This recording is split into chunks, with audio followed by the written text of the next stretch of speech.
get started with this very exciting panel and wonderful group of panelists. We're going to talk about the role of private money and of investments in green infrastructure and how important that can be in scaling and commercializing this important technology and resource. We have a wonderful panel today. I'm going to have them come on stage.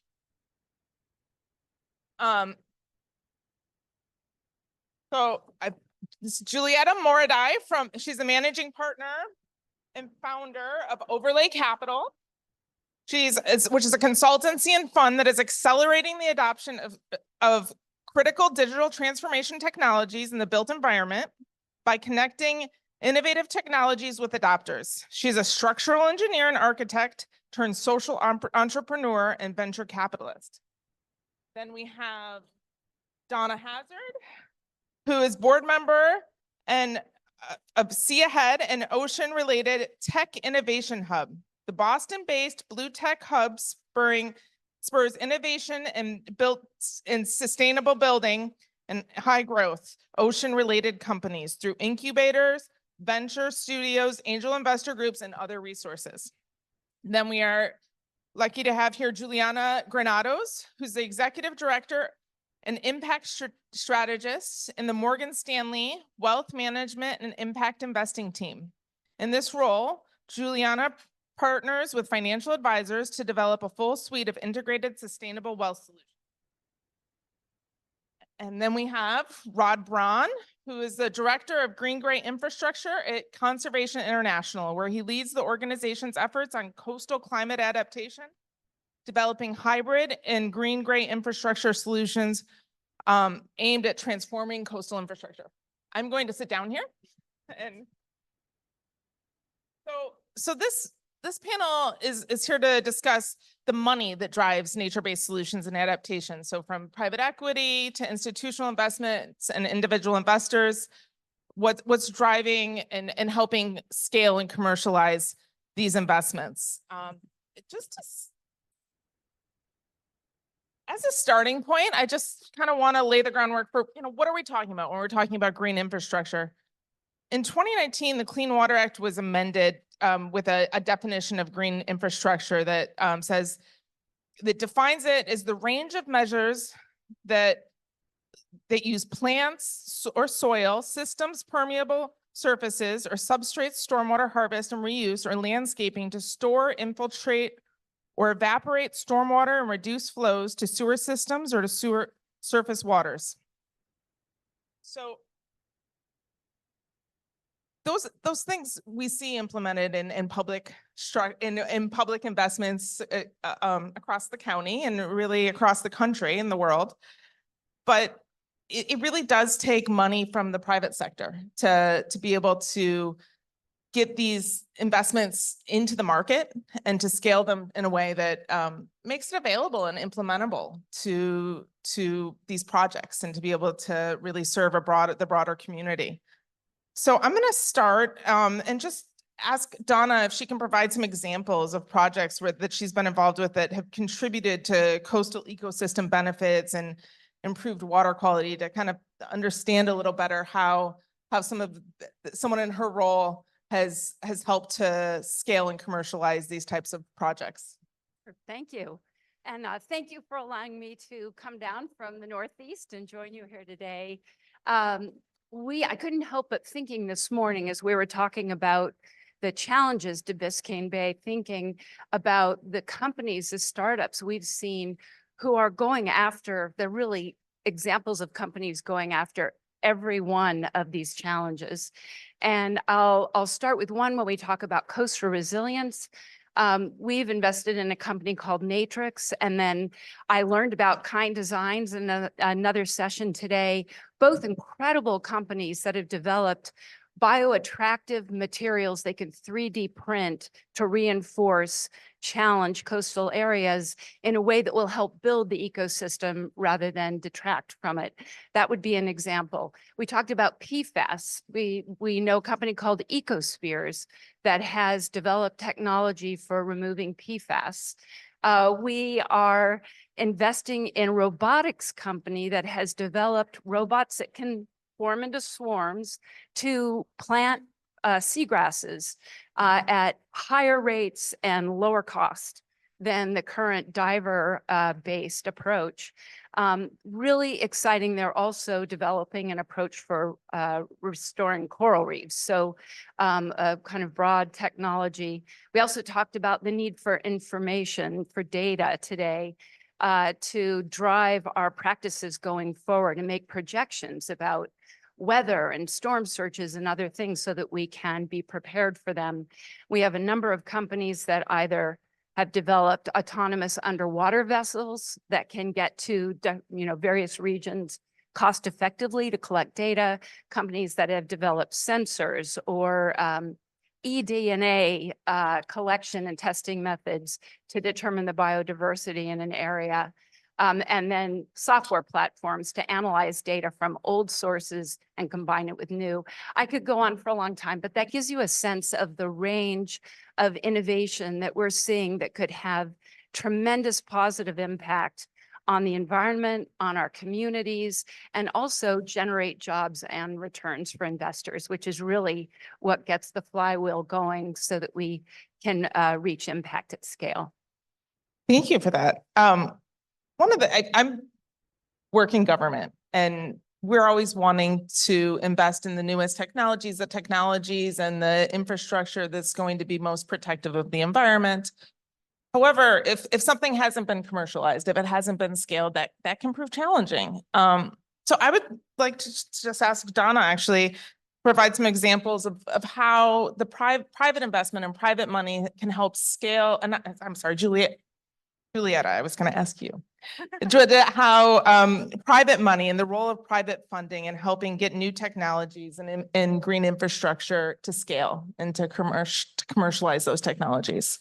That's a great question, because as you said, you're part of government, and that's really a catalytic component of driving policy changes to enable these technologies to work. A lot of the startups that you mentioned need that, but we need to have capital in order for these ideas, these seed ideas, to actually scale. So what that looks like in my world is I'm a venture capitalist, so I invest in early stage construction and real estate technologies that create some type of positive impact to the environment. So when we think of coastal regions like Miami, when we usually do development near the water, we're actually destroying the ecosystem. So something like a Kind Designs, which is a 3D printed seawall that's also enabling more coral regeneration, those are the kinds of investments that I care about. So I'm really focused on the built environment, anything that touches the design, planning, construction, and then operations of real estate, and where can that actually decarbonize the built environment. Right now, for context, the built environment, so anything that touches our urban fabric, is responsible for 42% of global carbon emissions. We're the most responsible industry, yet we're the least digitized, meaning we have the least amount of innovation in our industry. So what I'm really targeting is identifying those startups at the really early stage and investing in them. So basically investing in them for a portion of their company and then helping them scale. So on one end, I'm investing in those winners, those amazing startups that we hope to grow over time. And on another end, I'm also consulting owner operators of real estate, developers, builders on technology adoption. So your question is around just, how do we actually scale these amazing innovations to help the environment? On one end, it's investing through venture capital or private equity, so the private sector. And then on another end, I'm really focused around adoption. How do we make sure that the end customers, these developers and builders, know how to identify their main pain points, identify the right technology or startup to work with, and then how do you actually do adoption? How do you bring a 3D printed seawall to your job site if you've never done that before? So I'm really targeting that piece, which is change management, thinking of innovation for your firm. And then over time, how do we scale all these companies? So it's going to take a lot of players, not just investors, but also these adopters in the long run to actually get the kind of impact that we're looking for. Thank you for that. It's, I think, so important to think about that you're able to get things to the point where we can establish a proven technology. I think we have a harder time doing that in the public sector, but with some of this money that's able to take a little more risk, you can get it to the point where we're able to adopt it more broadly. One of the things we've heard a lot today is the value of Biscayne Bay and how important it is to the local economy. We know that there's $64 billion in economic output generated by Biscayne Bay, 24 billion in income and 448,000 jobs. So one of the questions I have is how that sort of business case analysis sort of plays into decisions in terms of where money's going, what projects folks are investing in, but also from an NGO perspective, where you can use that information about public benefit to really bolster projects and make investments that are really going to deliver to continue to contribute to the public good and to the environmental benefit and economy broadly. So Rod, I don't know if you would like to address that. Yeah, that's a great question. Yeah, I think one of the things is it's really about sort of the return on investment, right? And so when you realize how important Biscayne Bay is to the economy of Miami-Dade and the region, it's really critical. And so as a large conservation organization, we have a lot of opportunities, right, to work on projects or programs. And so we have to be really sort of selective and intentional. And we kind of look at projects that can really be replicable or scalable, right? Not just here, but maybe within the region, the state, and even other countries, right? And so we work a lot in the global south, but we have taken a lot of lessons learned really kind of from Florida to other places. And so that ability to be able to scale the work. And so you have to really be intentional about it. And I think, we look at sort of projects that help overcome barriers generally. So some of the major barriers to kind of the green gray infrastructure or nature-based solutions, right? Some of them are sort of the technical side, like how do they perform, right? How do you design them? Really establishing the business case. So knowing sort of the value of the system you're working in really helps you build that business case, I think is really critical. Some of the other things, policies really haven't kept pace. And I think the other piece is the return on investment is really not necessarily clear or transparent to investors or project sponsors. So that's kind of really critical. And so we've been working on something we call a cost benefit analysis tool that looks at really geared towards green gray infrastructure. And so that you can compare a gray only alternative to a green gray project or a green project. And you can look at things like damages, flooding, recreation component, fisheries, even food security, and carbon sequestration, carbon embodiment, and some other factors to really help you make a determination if this project is really, looking at that return on investment. And one of the interesting things that we found is that you can really plug in your O&M costs, so your operations and maintenance costs. And we've heard a little bit about that earlier today, is that we see that O&M costs can be less expensive, right, compared to gray options. And so over the lifetime of a project, if you run this CBA tool that does like a triple bottom line analysis, you often see that the nature-based solutions are have a much larger return on investment and lower costs overall. That's a really good point. And I think just as we're thinking about sort of where the investment community comes in, having a better understanding of how investment decisions are made, how do investors look at a project and say, okay, this has these green attributes. How is that valued? And is there a way that aligns with an investor's values in a way that also can provide a return on investment? And with that, I think, Juliana, I'd like to know, sort of in your work with investors interested in sustainable investing or aligning their portfolios with their values, have you seen this trend increase over the years? Have you seen more interest in these products? 100%, and perhaps a little different than the other folks on this panel. My role is to be a connector of the investors and the technologies. So I work for a big financial institution, and what that means is there's a big ecosystem of financial advisors, there's a big ecosystem of investors, and what we're trying to do is to bring to our platform and to democratize access and to increase the scalability of a lot of these different investments. And we're seeing really over the last, 5, 10, but particularly over the last 5 years, just an incredible growth of demand and interest in kind of broader sustainable investing. 99% of millennials, 84% of women. Statistic that's like that I think is really worth telling. The last survey that we did of individual investors, 70% of conservatives. Right? It really has become very mainstream to think about what it is that you care about and try to align that with the way that you're spending your money.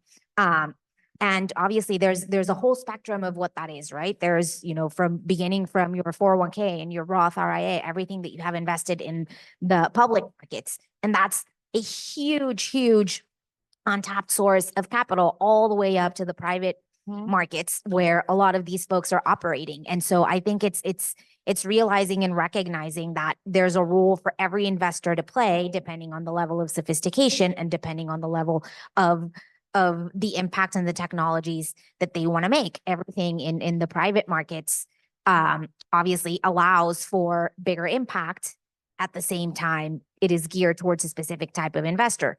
But you can always use your 401k, you can always use your Roth IRA to similar investment decisions, kind of vote with those dollars and also kind of get positive impact. And I think that's what we're seeing really in terms of demand. In terms of demand from a thematic standpoint, what continues to be the case is climate is the number one thing that people care about. And when you see that uptick of interest in sustainable investing, the number one thing that folks quote as the reason why that is because of new and emerging climate science. So people are doing their homework, people are reading what is coming out there. And with that, anything related to climate, to nature, and to this whole concept of circular economy emerging as kind of the number one theme that investors care about. And with that, what is really important is that we do have the access and that there are more asset management funds, that there are more venture capital funds, that there are more opportunities to connect those investors to those technologies. And how do you go about it, like incorporating those principles, particularly in the area of nature-based solutions? How do you assess, how that fits into an investment portfolio? And then I think for some of the folks in this room, it also applies to like, how do you get funding for projects as well? What makes a project attractive for investors when you're trying to sort of move a green infrastructure project forward? That's a really great question. And I'm gonna piggyback of one word that Rod said, which is intentionality. So we like to think about any investor, essentially, we like to help them think about their investments across a few different lenses. And the first lens is that lens of intentionality. You want to be targeting projects and you want to be targeting funds and fund managers that have an intentional approach to investing. And so when we think about that in the realm of climate, right, any portfolio manager can put Apple or Tesla or whatever company it is in their portfolio just because they think they're going to perform well. It's very different to have that intentional approach and say, I'm doing it because either its revenues contribute to products and services that are going to serve for climate adaptation and mitigation efforts, or either I'm going to take something out because it has way too much exposure to toxic chemicals, or they're not making good use of their natural resources. Or then we're just going to put something in because it really does focus in an intentional solution. A lot of these managers have that intentional approach, also do a lot of shareholder engagement. And so it's thinking about working with managers and putting funds in your portfolio where people are doing additional shareholder engagement. And what does that mean? What that means is when you invest in a fund that has a sustainability mandate, essentially managers will kind of take all of those pooled assets of everyone that's invested in that fund, and they're going to go out to companies and say, how are you dealing with your paper and packaging? You have an upcoming vote for someone on a board seat.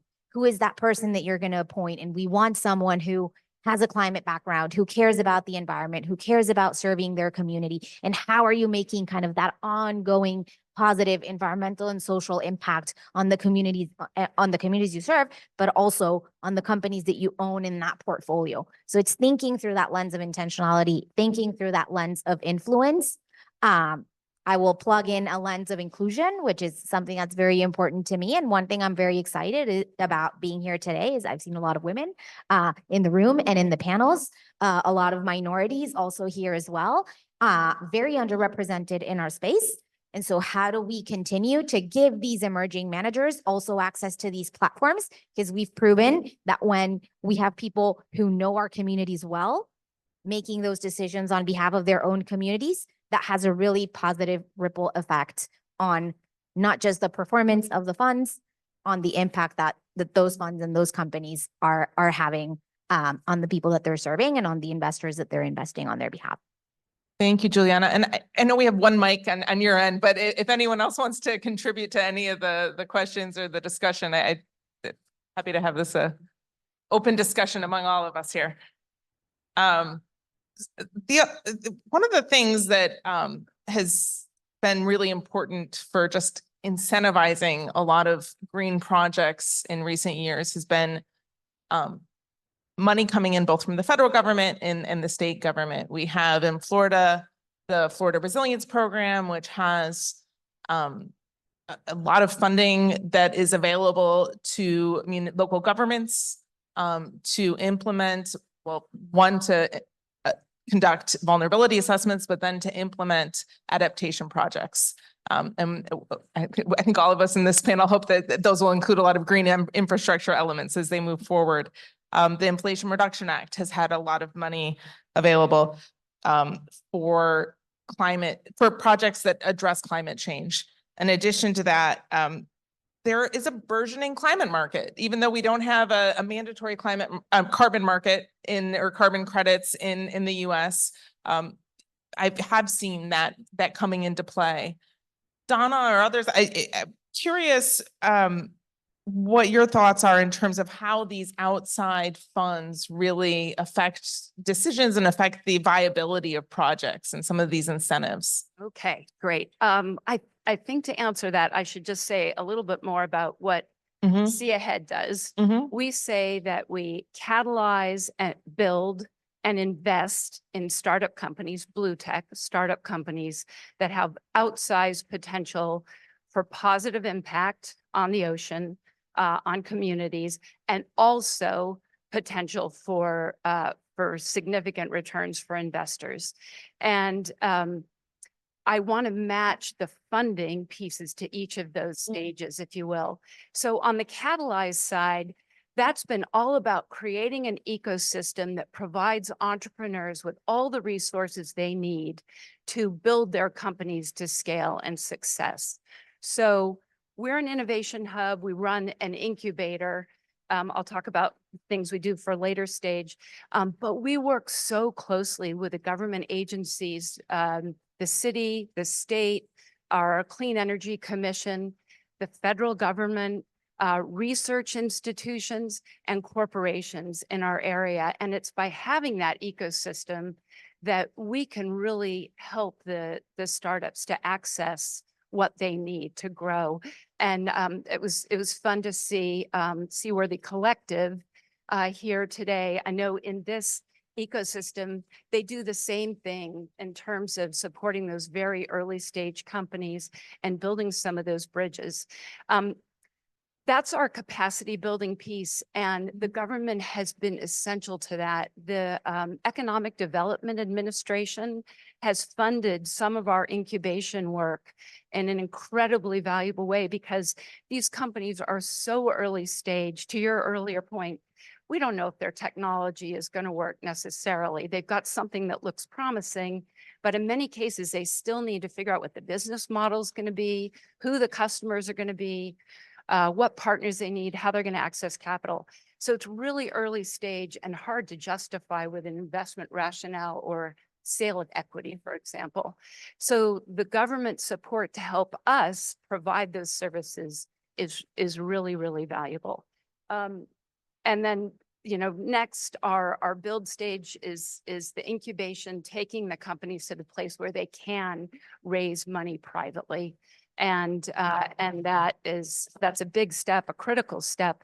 And in many times a place where not just individual investors or family offices or foundations come in, but also corporations, so strategic investors. Go to the large scale up beyond that. And for some of the restoration projects in particular, government comes back in, then regional governments, federal government, the Inflation Reduction Act, which you mentioned, has played a huge role and will continue to do so in funding, bringing more capital in, funding some of these innovation enterprises that are so promising. So we're back and forth with them all the time. We're helping to train people to work in the blue economy. We're helping to match state university facilities and equipment to startups that need them, which also helps because that generates more revenue to the universities. And then we've got this scale up, blended finance, stack finance is a very important concept here with, funding across asset classes for the very big projects. So it's not all the beginning or all the end. It's really throughout the process critically important that we work together, public, private. Yeah, and I think Rod has some follow-up on that. Thank Yeah, you, if I Rod. add something. So I think it's really interesting. I mean, just to kind of like make the connection here. So as my organization, oftentimes we really support government, you know, it can be a country, it can be, you know, kind of a regional, subnational government or a city, sort of helping them with their vision really to think about. So in the cases I work on a lot of coastal resilience, right, from climate change impacts. And so, but we need sort of these startup companies, right? Because we really need to accelerate our approach. And so we're looking for these new companies. And so I had met Donna probably a year ago. We at an event and was telling her about our project and said, you know, we supported Natrix, right? And so we need companies like that, right? And so we're working with Natrix to help us put together essentially coral reef structure in Hawaii. So we have a NOAA funded project. So we're recreating coral reef structure, but without the technology and the firms doing that, we wouldn't be able to move that forward. So we sort of have this vision, but we need the folks and the companies to do that in that emerging technology. So I think it's really exciting to kind of see this really come together from the ground up and really supporting these big vision type projects. And then the other thing on financing this, you know, with this sort of government funding, Inflation Reduction Act, I think what we're starting to see is this mainstreaming of natural infrastructure or green infrastructure as infrastructure itself, right? The way we look at roads and bridges, we should be looking at mangroves and coral reefs, right? It's the same way, and making those investable because they provide us a level of service for flood protection, just like other hardened infrastructure might. And so I think it's exciting to kind of see this happen, but I think we need to kind of continue to push on that, see it happen. Thank you for that, Rod. Following up just sort of in this discussion around partnerships and where there's government incentives, public-private partnerships is how we've seen some green infrastructure and some of these projects built out. Julietta, I don't know if you're able to talk to some of the projects you may have been involved with where public-private partnerships have come into play and how that kind of arrangement can help advance these nature-based solutions. Yeah, I actually wanted to continue off what you Yeah, were saying sure. before around how can we get some amazing technologies around coral regeneration. I'm also an investor in Emergy, which is awesome. But it does require the private and public sides to coalesce. So an example I'll give is that there is an amazing scientist here in Florida in the Keys. His name is Dr. Dave Vaughn, and he has created microfragmentation, which basically just means that you cut coral heads in a certain way where they regrow at a 10x speed. So amazing scientist who's really good at that piece of things, but he's not thinking about the scaling of it, right? So we have to bring in so many other players. So what that really looked like is we have partnered with Voyacy Ventures, which is funded basically by the Cousteau family. So Philippe Cousteau through the Cousteau legacy. They're one of our clients in the consulting side. And so what they're really trying to target is when we are building on coastal regions, when we're building a resort, let's say, for ecotourism, can we build a resort where for every square inch of construction, we could do 100 square inches of coral regeneration? So think about that concept for a second. Amazing in terms of impact. Now, how do we get financial return on investment? How do you get investors on board to say yes to this, to get developers to say, I'm going to also win, I'm going to help the environment, but I'm also going to be making amazing returns on investment. So what that looked like is you have to have, private markets to be investing in the early stages of the technology. But when it comes to scaling, what you were saying before, that also does take the government coming in and creating blue carbon credits, for example, or where can we actually start saying the same way that you have farmland where you grow crops, can we start growing corals? And then you sell off your corals to other destinations that they want to have corals for their tourism. In Mexico, for example, they made more revenue last year from tourism around corals.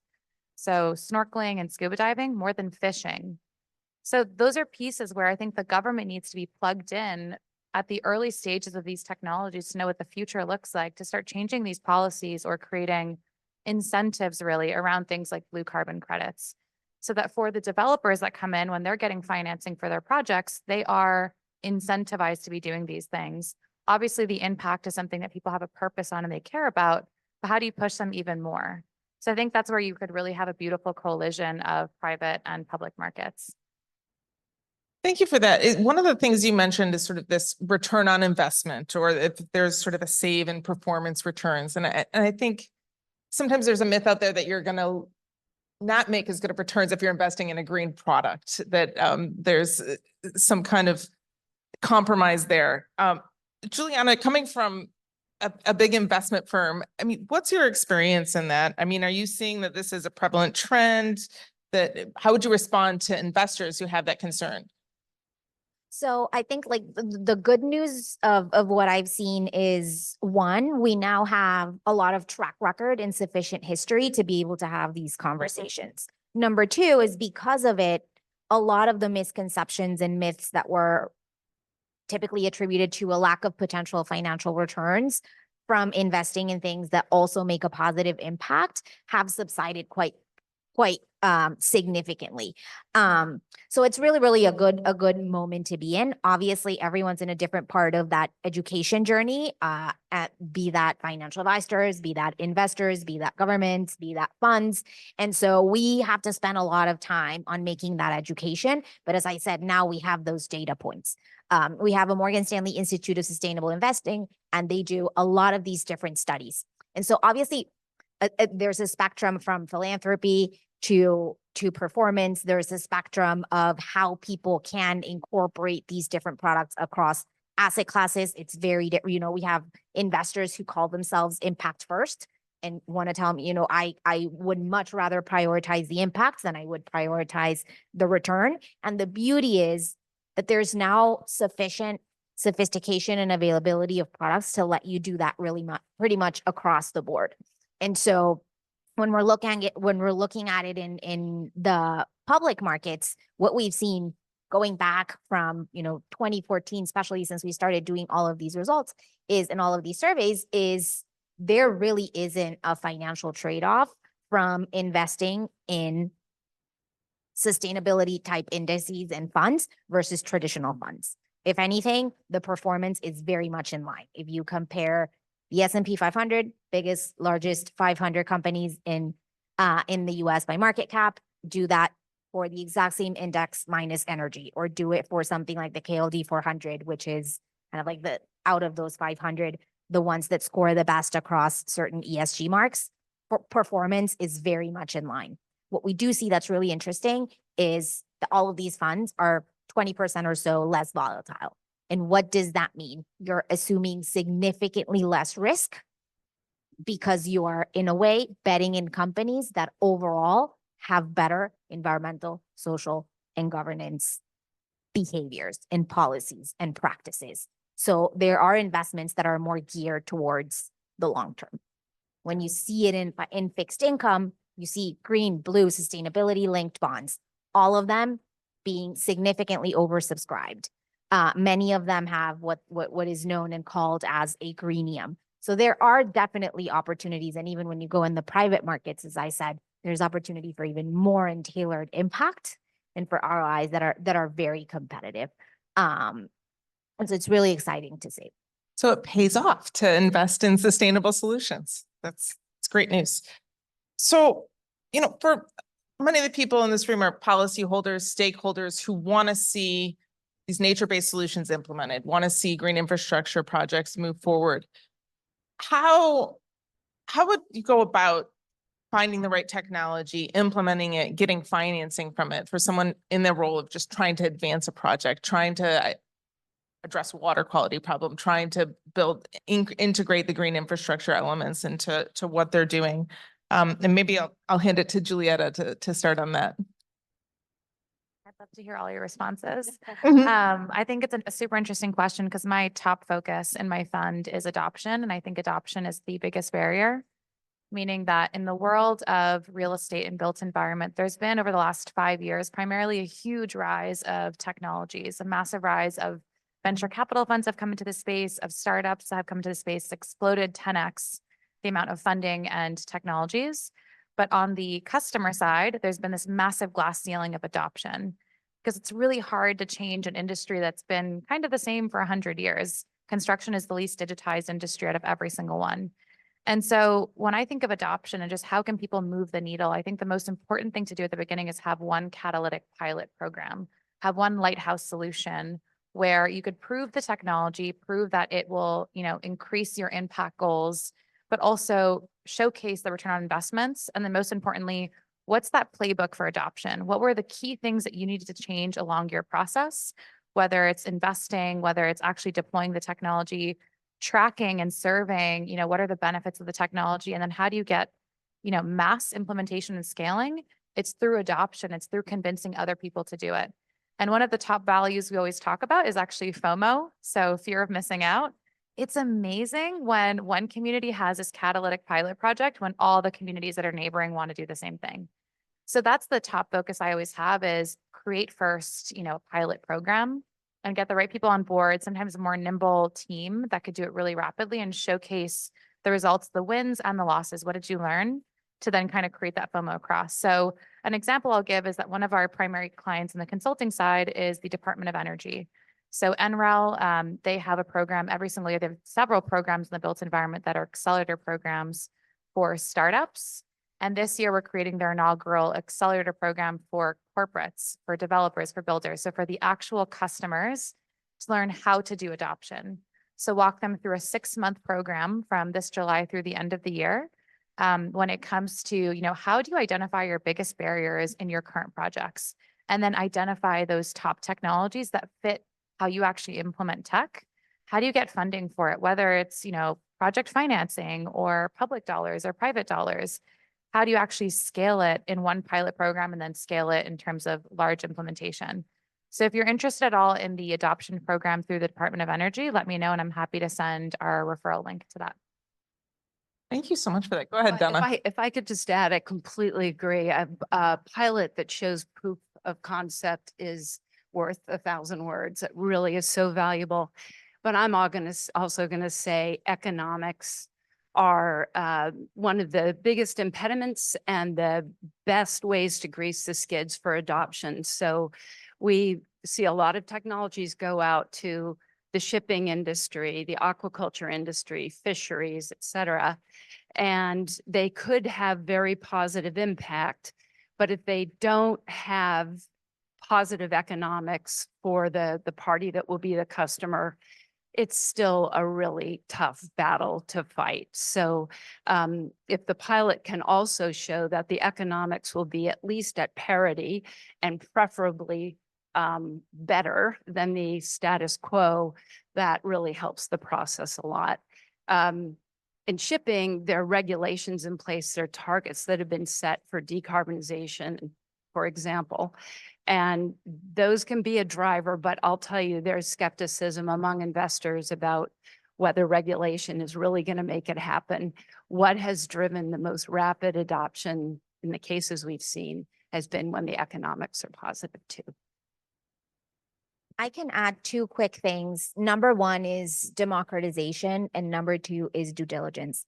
Number 1 is, there needs to be the incubators and there needs to be the nascent technologies, but there also needs to be paths towards making all of those solutions more democratized and make them accessible to a bigger sway of investors, because the demand is there. The demand is there, the supply is there. It's like, how do we connect those 2 people and those 2 stakeholders? And the way to do that is through due diligence. Because to your point, we need to be able to showcase that the expected ROIs are there, that the expected impact that they're going to have are there. We need to be able to measure that impact. That's a really important piece of all of this, right? We need to show our work. We need to show the numbers. We need to be able to be transparent and then be able to say, well, this is what this fund or this project or this company or this municipality set out to do, that they actually do that. Because unless we're able to prove continuously that things are having the positive impact that they set to do, it's going to be really, really hard to continue to get that investor buy-in to continue to do it. And so as big organizations like ours,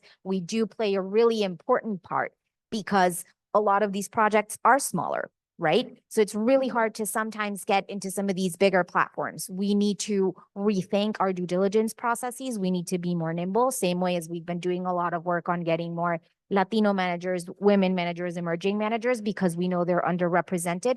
We need to do the same with private market investments, because we need to be able to make the smaller funds, the kind of the more emerging type technologies more available at scale. Rod, I know you have you've been involved in sort of the operations and maintenance side and looking at where those savings come in and have worked with government. If you have anything to add, we'd love to hear it. Yes, absolutely. So I think it's like all of the above, right? So I think the adoption is so critical. And I work with the engineering sector, talk about, trying to have a shift change there is really difficult. So it's about the adoption. I think the policy is also really critical, right? And the economics. And so proof of concept is probably the biggest one. So we're working on a project in the North Brazil shelf. So it's Guyana, Suriname, and Brazil, right? Thinking about regional resilience across that whole region. But we worked on some policy pieces with the government of Guyana on their low carbon development strategy, which integrates green gray infrastructure as a way to get there. And so now Guyana is actually the fastest growing economy in the world currently. It's just, Wow. it's booming. And so they're integrating, they've got a green gray infrastructure work plan now. They've got 10 projects on the table that are moving forward. And we found that on one of them, we came up with conceptual designs and kind of really to support them. And we found that rather than spending $55 million on a sea dike as really, kind of protection, you can spend 3 million and get really the same benefits with the nature-based solutions using mangroves with a vegetated berm, essentially, right? And so being able to show those savings, are huge. That's tremendous. Go ahead. Just one thing, because I think you asked a question about where would a project developer go to find out what technologies might be appropriate, Mhm. applicable. And I was just going to say, I think these organizations are following all of these developments, and it isn't a one-stop shopping Sure. experience, but we have companies reaching out to us. We have government agencies reaching out to us. I'm sure you do too, across the board. And so I just wanted to say there are places that developers can go, people who have a view to what's going on, what the approaches are, what their stage is, et cetera. Sure, I appreciate that. I think one of the things that Juliana said was matching that supply with demand. Yeah, yeah. And it's so Yes. critical that you hear about, there's this demand for green projects and everything else, but we want the shovel ready projects. But I think another thing just from all the panelists here, you all are at a different stage of the cycle. And if you have anything to add in just in terms of how folks can get in touch with you or work with your companies on sort of advancing their green infrastructure, nature-based solution projects or things that are priorities for them. Yeah, so I'm sure we could do a follow-up after Yeah. sharing our emails to get in touch with us. So my firm is basically split up into two sides. For the customers themselves, so developers, builders, owner-operators of real estate, we have a consulting arm where we consult on adoption of new technology. So we will analyze your specific pain points and then match make to a competitive landscape, meaning we do market mapping of all the technologies that could address that pain point. And then basically select the right technologies to work with you, whether they're early stage or late stage, and then create a custom adoption program and actually implement the technology. So that's on the consulting side. And then on the investment side, we bring in high net worths or family offices, institutions to invest in our fund, where we invest in the startups that are best performing on the consulting side, because we're actually having all the competitors pilot programs against each other. So we are then investing in those top firms. So depending on what kind of bucket you fall into, happy to chat more.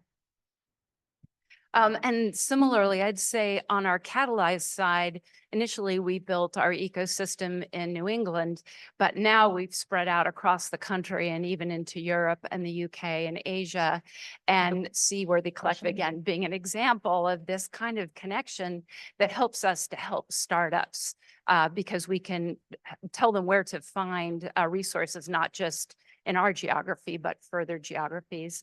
On the build side, we are always looking for mentors.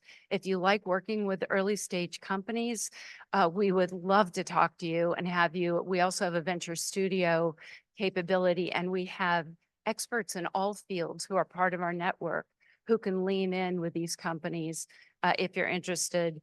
And on the invest side, we have a network of 40 or 50 people who look at early stage investment opportunities. And again, the more people with the more diverse backgrounds, perspectives, expertise, the better it is. And we can really help these companies to get off the ground. So would welcome anyone who is interested in participating in that way. We are raising funds to direct invest, but haven't gotten to a first close on that. If you're interested, please let me know. But I'd love to talk to anyone who's interested.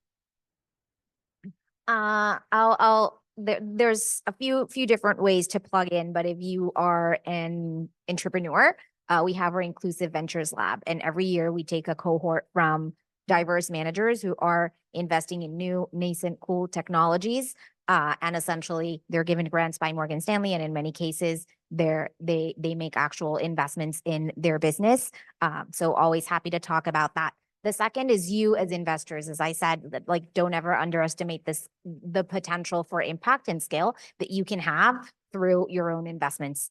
I'm joined here by Silvana Roncal over there, if you want to stand up there for a second, but it's really partner with a financial advisor, take a look at your accounts, take a look at your investments, and think a little bit about how you can start that journey of aligning your portfolios with your values. If you're working on behalf of a corporation, what are you offering in your 401k? You know that, we have a lot of data to show employees care about this. If there are sustainable options in their 401k menus, they're going to pick them. How do we make that more accessible? And then if you are a fund, also reach out to us, because as I said, we're always trying to onboard more impact type funds into our platform. We have, 370 at this point across different asset classes, really trying to bridge that gap between investors and funds and fund managers. I'll be brief. I know we're running out. I know we're probably running out of time, but so to get involved with my organization, we have a green gray community of practice with over 600 members. Really, they're practitioners. So there's people, engineers, consultants, academia, government, policymakers. So like I said, over more than 600 people that get involved. We have webinars. Right now, we're doing a policy working group this year, thinking about sort of developing a toolkit on national adaptation policies. So just search it and you can sign up and we'll get you involved. Thank you so much. I think we have time for one question. Someone here, maybe two. Let's see. Someone's going around with a microphone over there. Okay.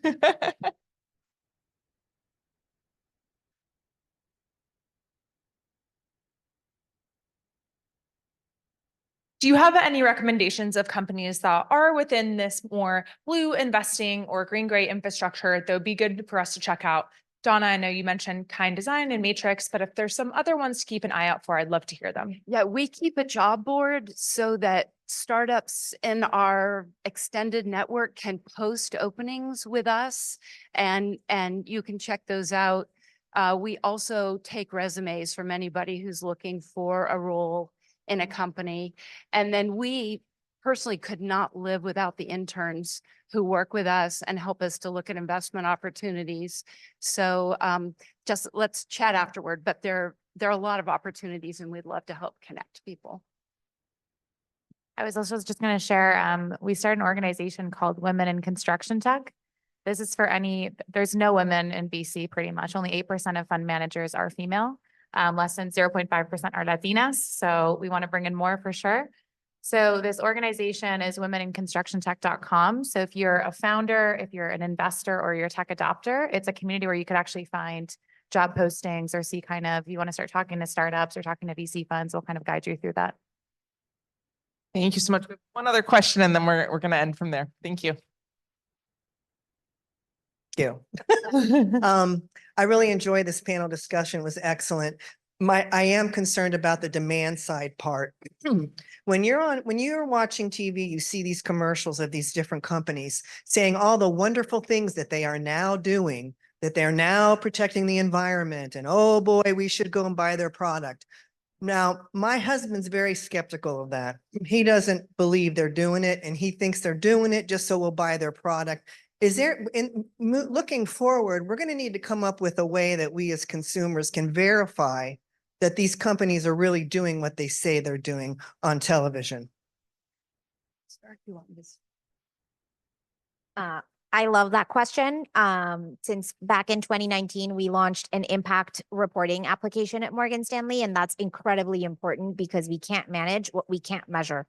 So essentially, any client at the firm has the ability to, one, define what they care about, right? Because what's going to matter to you is not the same thing that matters to your husband, but essentially it's like, how do we put you at the center of that conversation and allow you to look or do somewhat of an x-ray, so to speak, of your portfolio to say, here's where I'm doing well, here's where I'm doing not so well, and here's what I need to do to reach my goals. And something that you can run on a quarterly basis every time you're talking to your financial advisor to essentially continuously move towards those goals over time and monitor that your portfolio and that the companies in your portfolio are doing what they set out to do.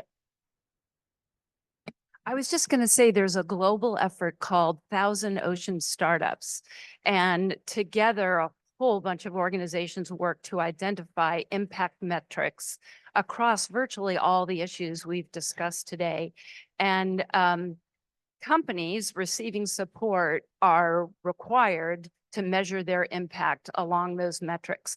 So we're starting to accumulate some data to show who truly is having an impact and how. And I couldn't agree more. It's critically important. So keep going on that. It's such a great question, and disclosure requirements are becoming more standardized, and I think that you're going to see easier to compare and verify data moving forward. But this has been just a great panel, and I'm so grateful for all of you for being here and sharing your insights, and really looking forward to the upcoming panel in green infrastructure, where we'll be able to learn more about sort of the concrete projects and how these things play out in projects that we see around Miami-Dade County and elsewhere, to really make an impact on reducing the impact on water quality and improving coastal environments. So with that, I want to thank everyone here, and this I think we're out of time. Do I have time for one more question, or? Okay, I've been told I can take one more. We can take.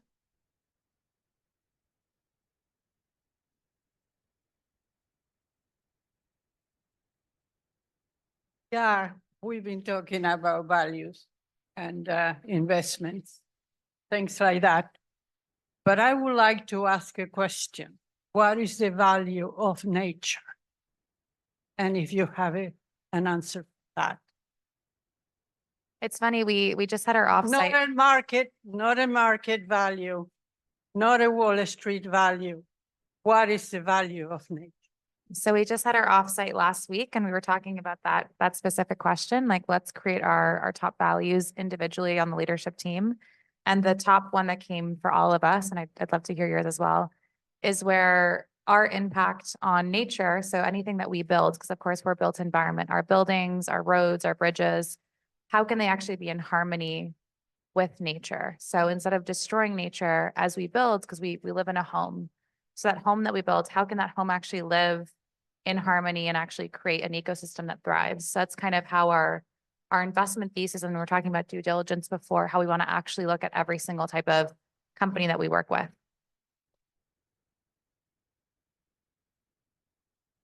Well, I mean, the short answer is, right, the value of nature, it's priceless. And so one of the things is that, we do with our cost benefit analysis tools, like we look at ecosystem services and what are the values of those things, right? But they can be somewhat challenging to quantify, but we think, we've done a fairly decent job of doing that. And so you can really look at all the values of, of mangroves, of seagrass, and all the fisheries that they support. But there's a lot of literature on that, but it's a good question.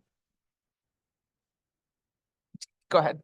Yeah. It will need to become its own asset class. And that's a bit of the difficulty that we find ourselves in, because there's a lot of things that can be done through private markets, public markets, et cetera. But there will be a need for it to be a bit of its own asset class, because essentially it's a public, right? It's no one owns it. So we all need to protect it, and it has some challenges.